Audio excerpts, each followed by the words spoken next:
I'd love to see a bass. Holy fisher people. I didn't know this place was that popular. I think I'm gonna kind of like squat, like I'm gonna take a poop.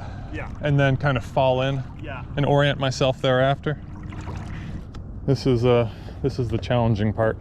How's the water this morning? Well, I have neoprene on, so it feels good for me.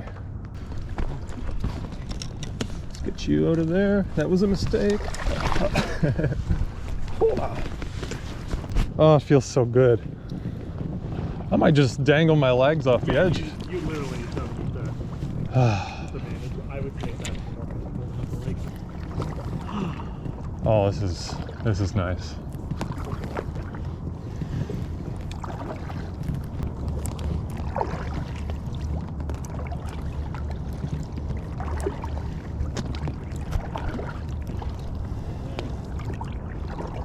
See some fishes? No fishes, but yeah, okay, I see fish right here. Okay, where should I cast? Give me a direction. I'd say like anywhere along here. All right, toward this cool little house. Sounds good to me. Does that thing tell you depth? Yeah. What are we looking at? 16 feet. 16 feet? All right.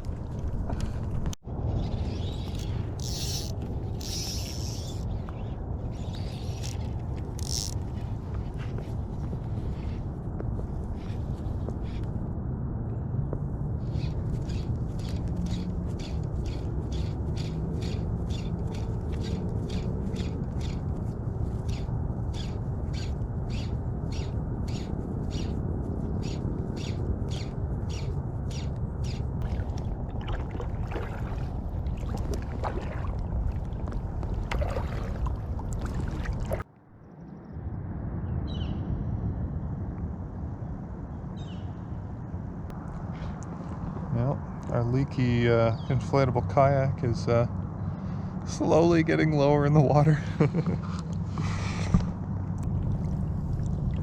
Oh, does that have cider? Pardon? Does that have green cider? Like your line? Oh, no, it's just, it's braided line and then I do a fluorocarbon bumper at the end. Oh, okay. Yeah, I mean, it looks exactly like, yeah, like nymphing cider. Are you just jigging right now? Well, I thought I saw a fish on the bottom here, so Yeah, fair. I've seen if I can induce a strike, but it might have just been a log. Got my first catch, guys. Deer Lake in Burnaby. A trophy stick fishery. I really got to be careful not to pop my inflatable. Or Jacob's inflatable, I should say.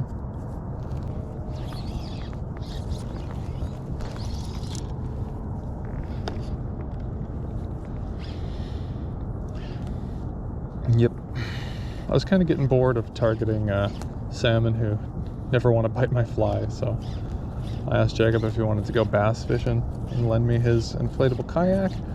I could see his awesome, super cool fishing, pedal drive fishing kayak that he got recently, which he's been having lots of fun on.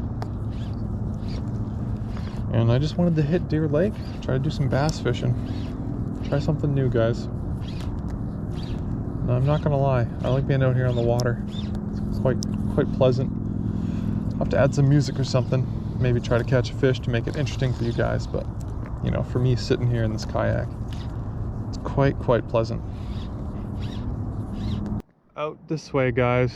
Kind of, it's hard to say, but like halfway into the reflection of the trees on the water over there, maybe about 50, 60 yards away from me, I just saw a 2-foot fish rise, fully breach out of the water and come back down.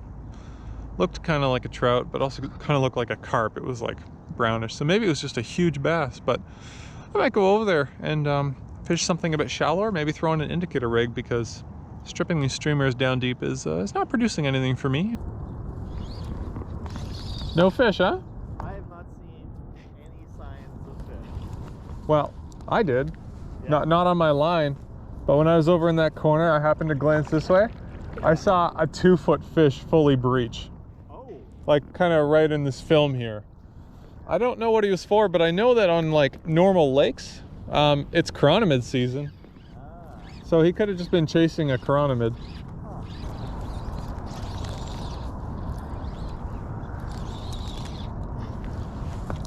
Yeah. You got one?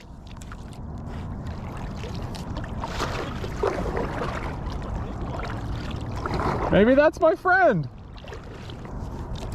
Do you think you could net him and wait for me?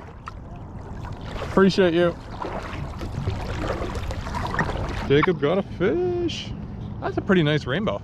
It's a decent sized rainbow. Yeah, you have back pedals. Get over here. That's a good rainbow. Yeah. Well, I think he got gill hooked a little bit, so I think I'm gonna keep him because he's bleeding pretty bad there. Yeah, he's bleeding a good amount. So Do him just a keep. to be responsible, and Yeah. he's a stalker, so Yeah. I don't feel super bad. That's Throw him on the probably barbecue. He'll taste good. Probably one of my biggest bass or biggest trout out of like stalker trout. Nice. I'm just glad someone got on a fish. Yeah, there we go. Well, Jacob, when he hooked onto that fish, he was going at a pretty good clip on his pedal kayak, trolling behind him with a spinner, probably 10 feet down kind of thing. So that fish obviously wanted to chase. Nice little stalker rainbow. I think Jacob's going now to see if one of these gentlemen on the bank wants to keep that fish. He doesn't really want to keep it himself. Also, he caught that fish in that area where I saw, you know, a 20+ incher rise. Definitely not the same fish, although that was a pretty good rainbow he caught. So I don't know, maybe this is like the trout area. But I haven't really seen many more rises, like 3 or 4 this morning. That one was the biggest one. It was a breach. And when trout breach like that, they're usually not sipping something on the surface. What they're actually doing is chasing a rising bug, and this time of year that's very likely chironomids. So yeah, I was thinking about, depending on what time it is, putting on an indie and something red on the bottom, and then I don't have to worry about casting and stripping so much, moving around my little boat.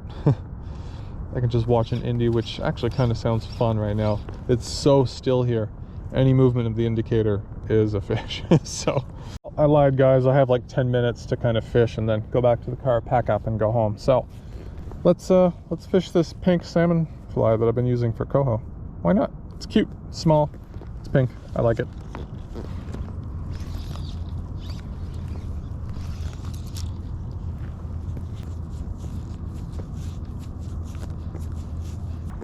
I'm getting low on time and air.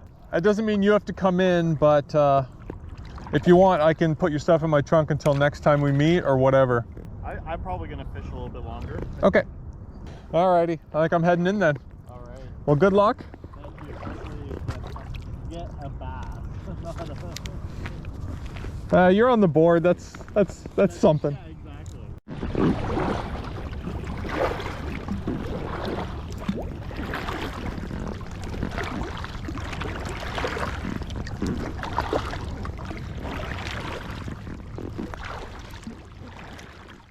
This thing doesn't even look like it was inflated, but I haven't touched it yet. And look at this piece here. It's like the tape is coming straight off.